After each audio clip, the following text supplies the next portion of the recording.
Operation status quo. Operation status quo. Prepare to engage. Operation status quo. Ready to engage. Operation status quo. Engaged. Engaged. Hey, what's up? Hey, how you doing? Isn't it nice, though, that I come on so cheery and happy all the time? Like, I never come on, oh, hello, ladies and gentlemen, and welcome to another dismal day. One of the guys I watch on YouTube is a Canadian prepper. He's kind of cool with some of the, he talks about a lot of the stuff with the war in Ukraine, obviously, but he's a prepper guy, really. He talks a lot about different products and things, too, as far as, if you're one of those kind of prepping people. And he's interesting, and he always comes on first thing, and he's like, oh, ladies and gentlemen, the daily dose of doom and gloom. It's like, hey, let me just sit down, have a nice cup of coffee, relax, and hear about all the doom and gloom that's going on. I mean, he doesn't come across as negative, though, but he is pretty serious as far as, thinking that big time World War III is coming and, we're all going to be up Schitt's Creek. But however it plays out, you know how we talk about things here on this particular program. So we take everything with a grain of salt, as it were. I'm Pete Palma, by the way. I haven't said that yet, and welcome to Operation Status Quo. This is the space where we observe the status quo of life. We learn to flow with the status quo of life. And then, of course, we create our own flow of quo, because that's the only way to go. And today is the 23rd of June in the good year 2023. Oh, my gosh, we got 2023 and the 23rd of June. I don't know. Does that mean anything? Is that something significant? I need some of those people who do the numerology, and if you could tell me how significant that is, maybe you can drop that into the comments for me and let me know if I should be sheltering in place or if it's okay to move forward with today. But first of all, if you're new here, thank you for being here and welcome. This is a place, like I say, where we just kind of observe life. We don't get crazy. We see what's going on in the world. We talk about things, and we have a little fun, and we encourage each other to be our best selves and to live truth to our hearts and all that kind of beautiful stuff that seems so pointless at times, but it's really not pointless. It really is the meaning of life. You have to find the meaning of life. It's inside of you. You just have to look. Heyo. Nothing rhymed there. I sometimes I do it and I do it well, and sometimes I don't. All right. Anyway, what was I going to say? Okay, so today's Friday, and happy Friday to you all. It is a beautiful, happy Friday. And on today's episode, we are doing Just the Facts, ma'am, part 6. So for those of you who have not been here before, this is the first episode of anything you're catching. We like to have a little fun on Fridays at times and do something a little, off kilter, as it were, as far as just picking a what's going on in the world today topic and talking about it. So we do these Just the Facts. So some of the fun and interesting facts. And of course, we always have to take all these facts with a grain of salt as well, because we don't really know the truth, because we only know the truth of what they tell us and what they plug into these little phones here. They plug truth in here. They make you want to think that's what's true, whatever they show you here, but you do not know what really is true. I hate when these ads pop up. It's so annoying. How do I get rid of that? Why does it keep popping up? Oh, gosh. All right. Anyway, I guess I'm going to have to deal with it. Let's see if I hit that. Now it'll take me to that screen, right? Exactly. I was trying to, how they do it sometimes, like you're reading something on your phone and this thing pops up, but it doesn't pop up with like a way to delete it. It just like pops up. There's no little X. Where's the little X? All right, here we go. Can we get into Just the Facts? That's what I'm here for. I'm not here to complain about pop-ups on online, which we all know are a pain in the ass anyway. All right, anyway, here we go. Let's start with Just the Facts. This is part 6 of our long list of Just the Facts, and Just the Facts, ma'am. And here we go. Our first one of the day is indeed, ladies and gentlemen, there is a decorated war hero dog. How about that? I would think there's probably multiple war hero dogs, right? I mean, let's see. While in the trenches of World War I, the U.S. 1st Infantry Division found themselves unable to communicate with other troops because of shell fire. Because shell fire had damaged the telephone wires. Yeah, it was pretty dangerous back then. You had to run the telephone wires all the way around. thank God today, everything's plugged into our brain so you can just talk to somebody no matter where they are. A young private came up with a unique solution. Rags, a mixed breed terrier whom the soldiers had adopted in Paris, would carry the messages from one division to the next, tucked into his collar. He saved many lives, and when Rags passed away in Maryland at the very advanced age of 20, he was buried with military honors. So how about that? That's a beautiful story, right? We had the dog out there. He's in the trenches. Honestly, though, when I started thinking about this, it's not really... It's like, what are you saying? What's going on, guys? Well, I don't know. We can't communicate with the other troops, because, the phone lines are out. So one of us is going to have to go, and send the message to the other guys. Oh, well, who's going to go? I don't know. Do we go by lowest rank? I mean, who's going? Who's the fastest? Oh, no, guys, I got an idea. How about we all just stay safe and secure here in this trench, and let's send the dog? Because there's lots of other dogs, and if he screws it up, we can just get another one. Let's send the dog. These guys are actually pretty evil to use that poor pup in that way. But thank God for Rags, and he was a big help to them during World War I. I would have to think that there's been many dogs. How about Lassie? I mean, Lassie came along after World War I, and he used to help a lot of people. So, I don't know if there's other dogs out there. Maybe a dog that was in the service. If you were in the service, and all that kind of thing, maybe a dog that was helping out, sniffing out bombs, right? They send the poor dogs out to sniff out the bombs, right? I don't know. They should probably I don't know why I got it. They should take all those people on the streets of San Francisco, and send them out into the minefields to search the bombs in war. Give them something to do, at least, if you're going to give them free meals and let them use the whole city as a tent city, right? All right. Anyway, here's the next one. Showers really do spark creativity. So showers aren't just good for your hygiene. They're also good for your creativity. The research shows volunteers were able to create. This is because I'm trying to paraphrase and not just read what is there. Researchers gave volunteers creativity problems to solve, followed by a period of rest. During that period, some were assigned demanding tasks, while others did simpler tasks that allowed their minds to wander, just like a shower does. Those doing those simpler tasks during the resting time were more likely to solve the original creativity problem, right? And that kind of makes sense. And now, honestly, it really makes sense to me because if I would just start to maybe shower, then maybe some creativity would come through. Maybe this show would be interesting for you. Maybe it'd be interesting for somebody. I don't know. I gotta go over here. Where's my damn laugh? I need a little laughter. Let's get it. Thank you.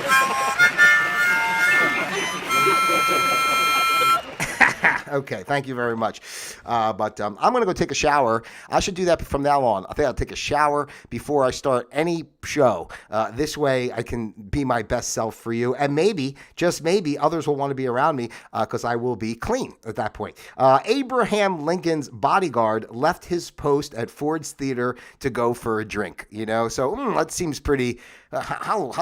What's the coincidence of that? He just happened to go away for a drink at the time that Booth came in and took him out. It's pretty interesting there. I'm sure somebody went up to Lincoln's bodyguard and kind of what was the guy's name? The bodyguard. Let's see. The bodyguard name was John Frederick Parker.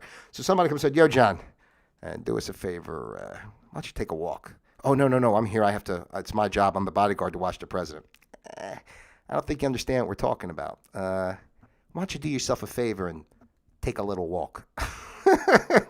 So I hope he had a good drink. I hope it was something he really liked because, and hopefully he wasn't bringing something back for Abe too, because then he bought 2 drinks and, unfortunately, Abe would have been incapacitated at that point. All right. Dolphins have been trained to be used in wars.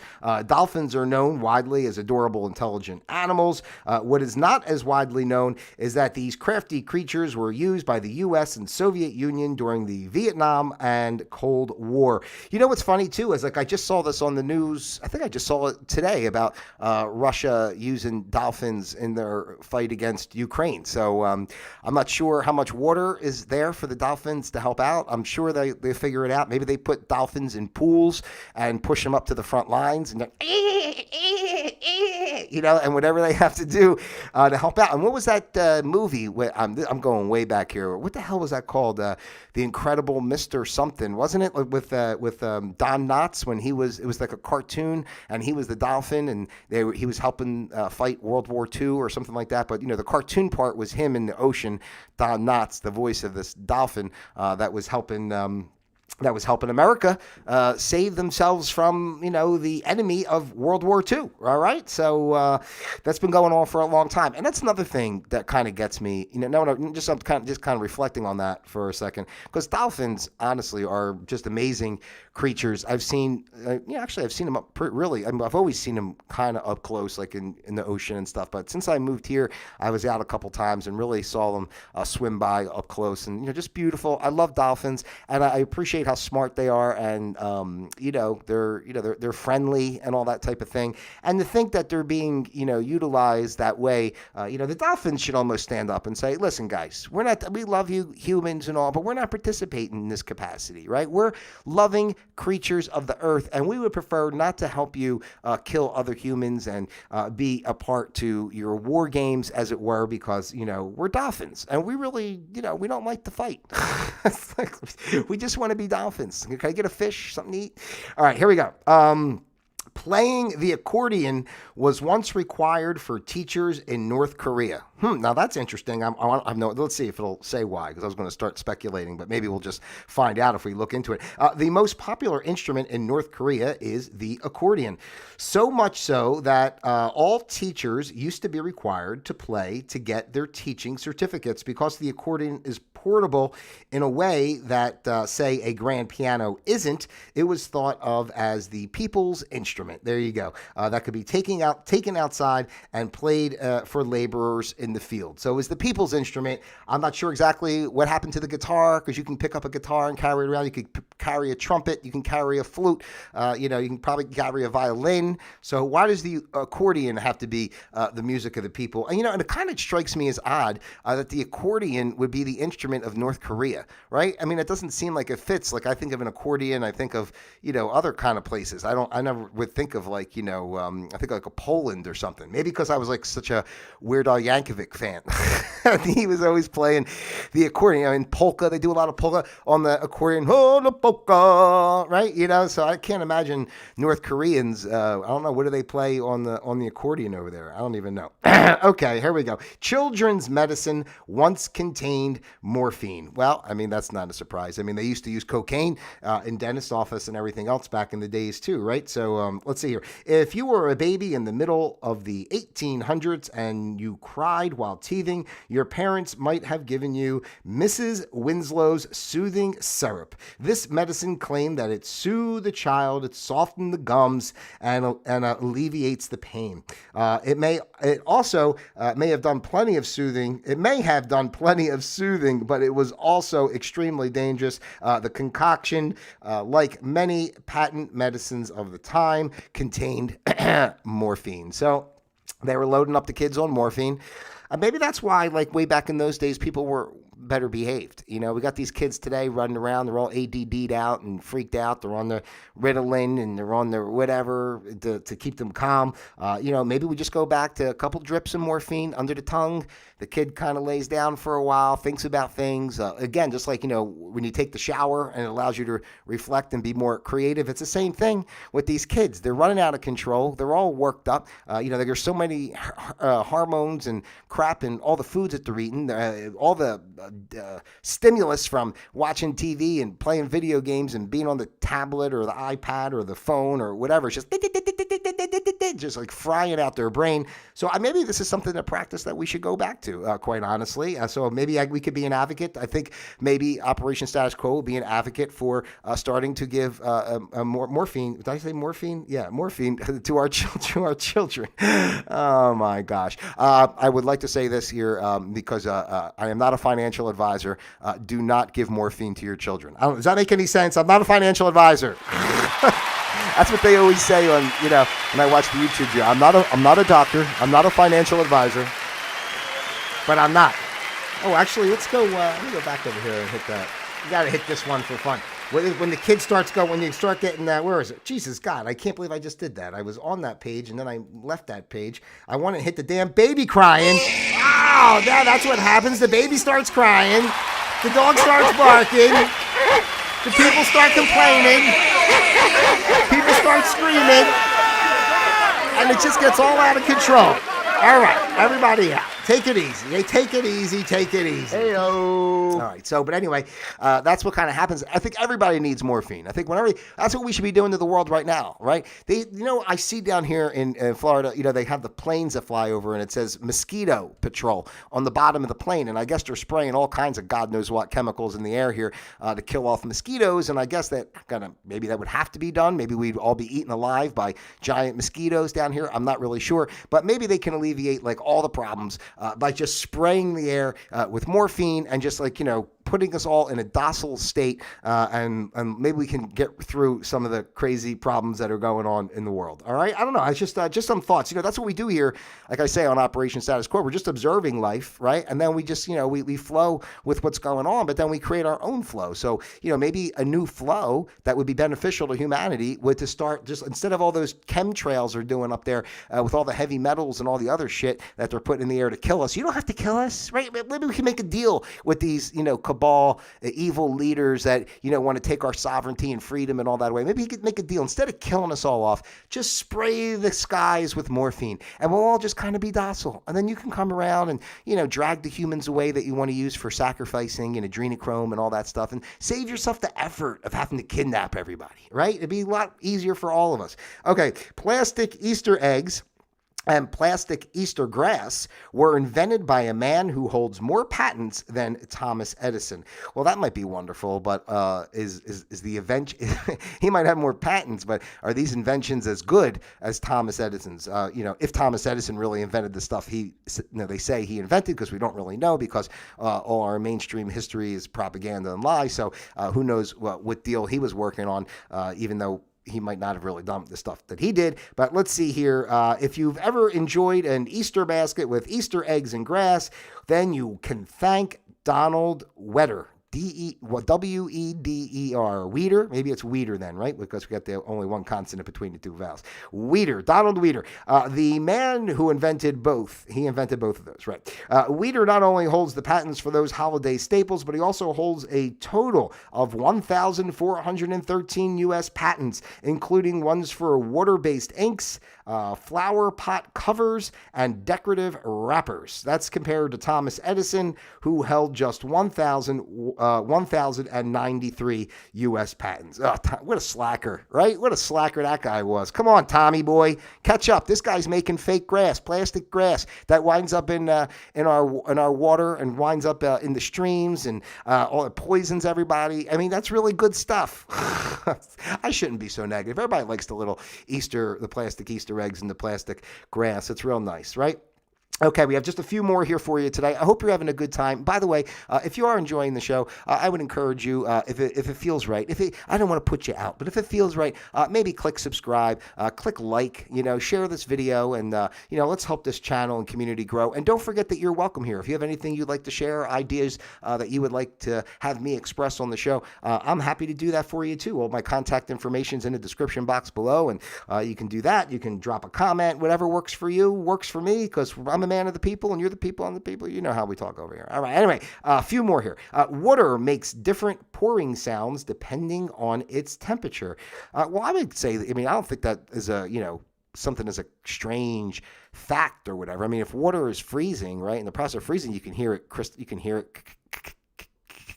right? And, same thing if it's boiling, you hear the boiling, right? So if you listen very closely, hot water and cold water sound slightly different when being poured. The heat changes the thickness of the water, which damages the pitch of the which changes. I don't know how to get damages, which changes the pitch of the sound it makes when it's poured. What we feel as heat comes from the molecules of the water moving faster. Cold water is thicker and therefore makes a slightly higher pitched sound. So, I think this is a great thing for, I don't want to I don't mean it like if you were blind or something, right? How great is it to know this, that you can just basically hear the water being poured and basically know what temperature you're getting before you put your lips up to it and potentially get burned or a brain freeze, right? So, I mean, this is what we do here on the show. We're trying to help humanity be safe and sound. Okay, what we got? Two more. Stay with me. Two more. We could do it. Most laughter isn't because things are funny. Well, I can understand that because nothing's really funny here, and I find myself laughing all the time, and I can't help it. I can't help it.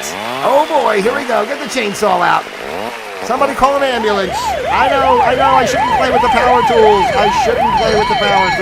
Please. I got. All right, everybody. All right, here we go. Okay, I'm sorry. Yeah, I digress. I don't because I digress and then I regress and then I ingress. I'm not sure, but I'm upgressing and downgressing.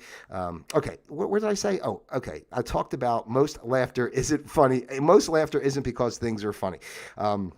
Every culture in the world laughs, but surprisingly, most of our laughter isn't necessarily a response to humor. Less than 20% of laughter comes after jokes. All right, this is according to a neuroscientist who says the rest of the reaction is regular statements and questions like, how have you been?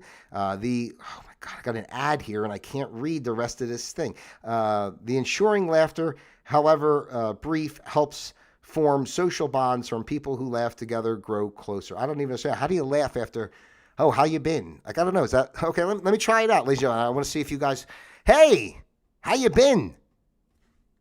Are you laughing? Is anybody laughing out there? So, I don't know. That's what he says. The rest of the reaction to regular statements and questions like, how have you been? The ensuing laughter, however brief, helps. I guess somebody might go like, how you been? Oh, I'm good. Maybe they mean like that, and I guess that builds a social bond. Basically, you're laughing in someone's face every time they ask you. Well, why are you laughing? I asked you how you doing. I know, but it was no. What do you mean? It's not funny. I said how you doing, right? And now you're laughing. What am I, a jerk? What am I, some kind of joke? You're laughing in my face. What am I? What's going on? Okay, last one for the day, ladies and gentlemen. One man has saved more than 200 people from suicide. By the way, I will apologize sometimes for my lack of reading ability. It's not that I can't read. It's that I refuse to get the progressive glasses for whatever reason, and like these words are small, and I should make the page bigger. Let me do that. Let me make this bigger so I can read this one. In fact, I'm going to turn the phone sideways so I can really... Whew, there we go. Okay, so one man has saved, how many? I got to go back over here now. How many did I say he saved? 200 people from suicide. Okie doke.